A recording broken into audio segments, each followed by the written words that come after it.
네, 안녕하세요. 반갑습니다. 최율영 수학쌤 또 왔습니다.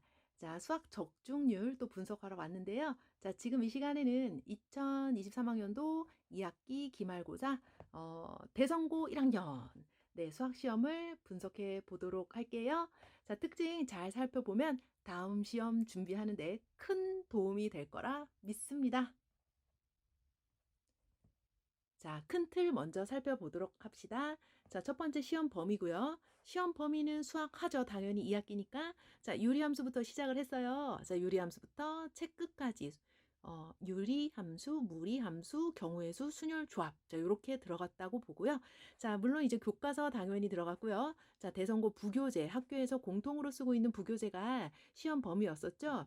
자, 아시다시피 대성고 부교재는 모의고사 3점, 4점들로 이루어져 있어요. 자, 한 번만 풀어서는 안 되고 여러 번 반복하셔야 될 거예요. 자, 그래서 어떻게 그 부교재가 변형되었는지 좀 이따 자세하게 살펴볼게요. 자, 시험 시간 여전히 60분입니다. 다른 학교에 비해서는 뭐 10분 정도 더 길다. 자, 요 느낌이죠. 자, 길어서 뭐 더 엄청 좋은 건 아니고요. 그 대신 문항수가 이렇게 많아요. 선택형 객관식이죠. 3.5점으로 25문제가 나오고요. 단답형은 10문항 정도가 나오고요. 36.5점이고요.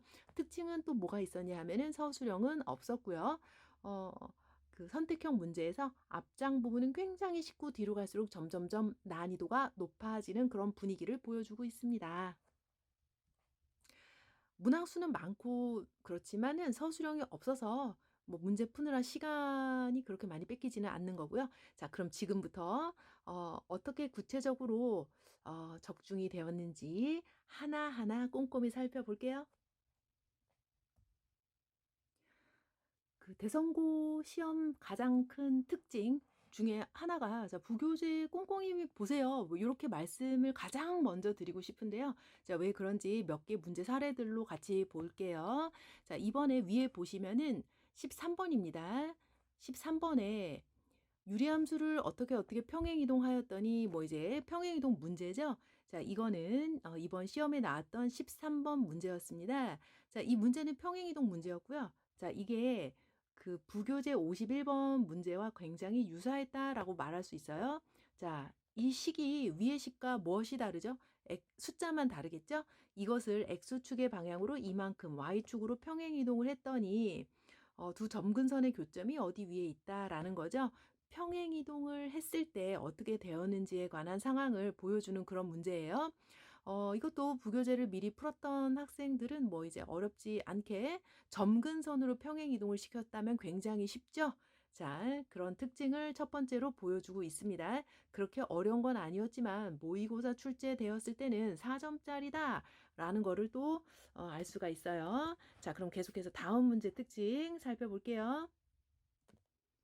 네, 다음 또 부교재 변형을 공부해야 되는 이유를 증명해주는 또 다른 문제 19번을 같이 살펴볼게요.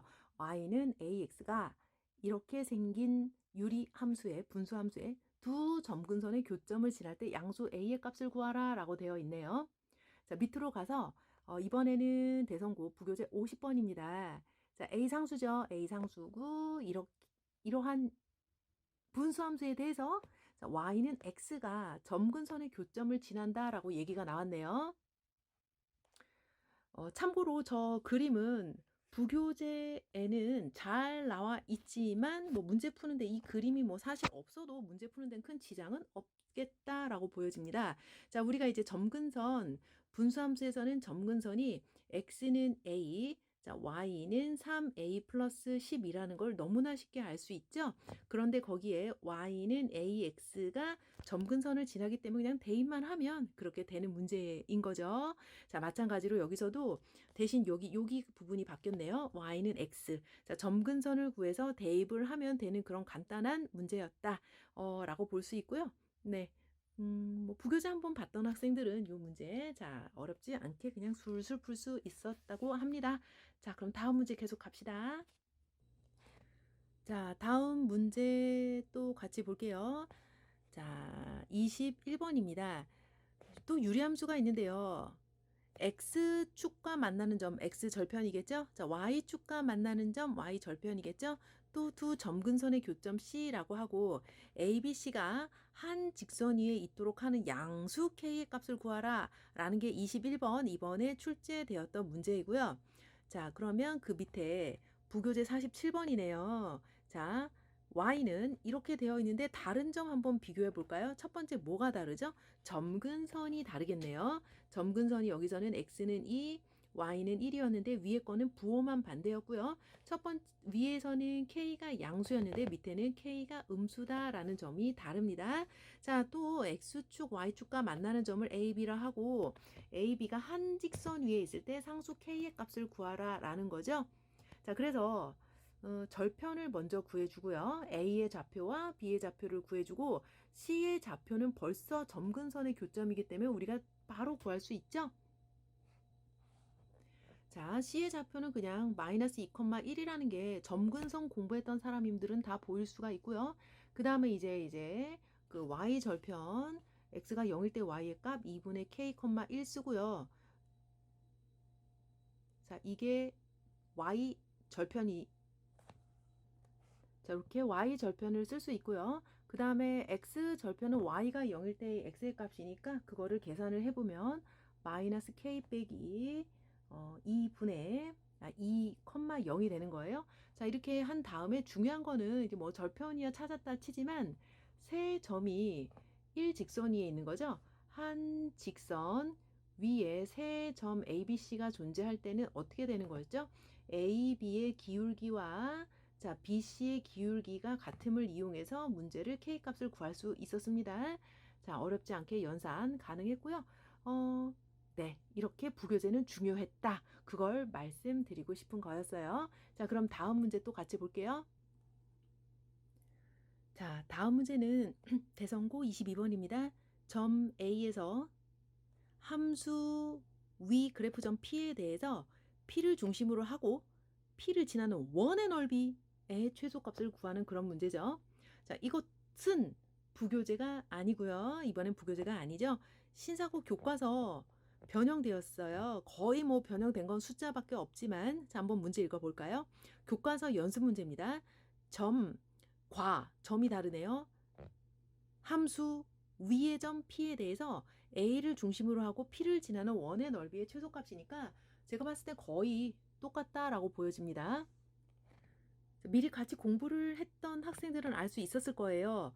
자, 뭐냐 하면은 저 A라는 점은 그냥 점이 아니죠.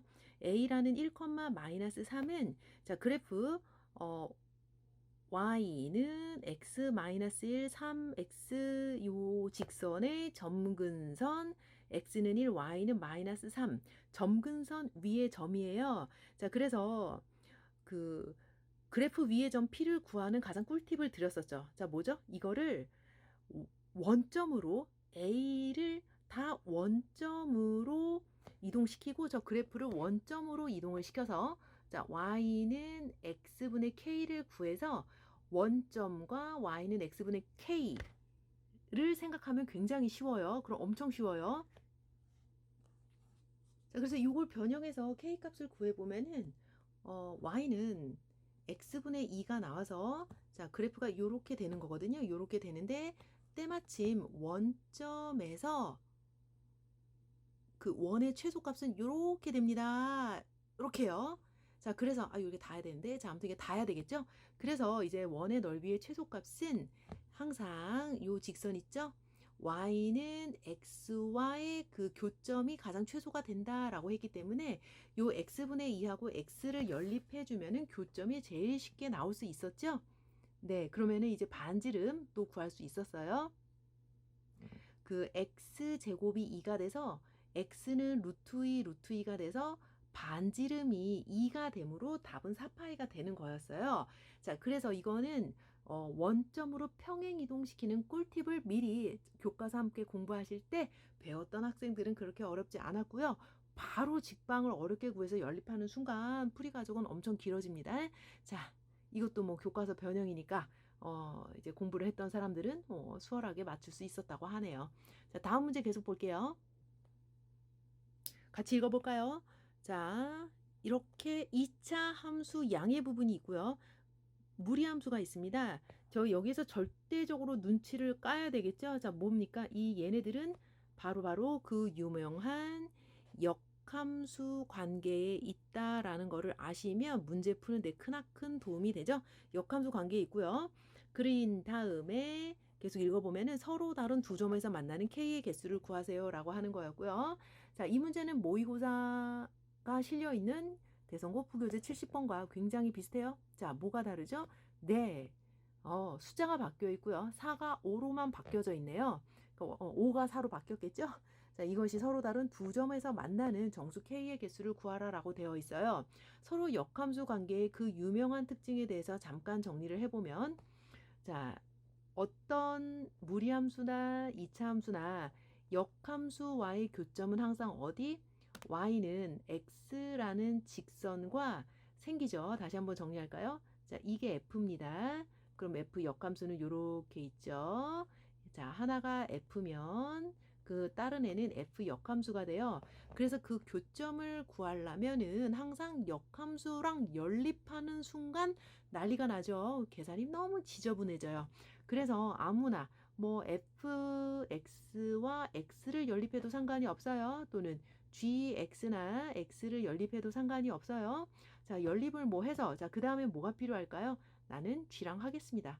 4x-k는 x 이렇게 연립을 해서 양변 제곱을 해서 x 제곱을 하는 거죠.